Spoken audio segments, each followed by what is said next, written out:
Want to switch to Mint Mobile without losing your current phone number? In this video, I'll show you exactly how to transfer your number step by step. The process is easy and only takes a few minutes. Before you begin, make sure you have your current phone number, your carrier account number, your number transfer PIN, and your billing zip code. Also, keep your old service active until download the Mint Mobile app or visit the Mint Mobile website. Start the activation process. Use your new Mint SIM card or eSIM. Choose the option to transfer your existing phone number. This tells Mint Mobile that you want to keep your current number instead of getting a new one. Enter your current phone number, account number, number transfer PIN, and billing zip code carefully.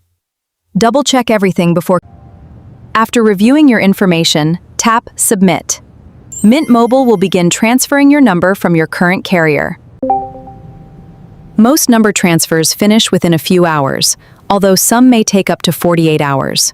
During this time, once the transfer is complete, insert your Mint Mobile SIM if you're using a physical SIM, or activate your eSIM. Your old number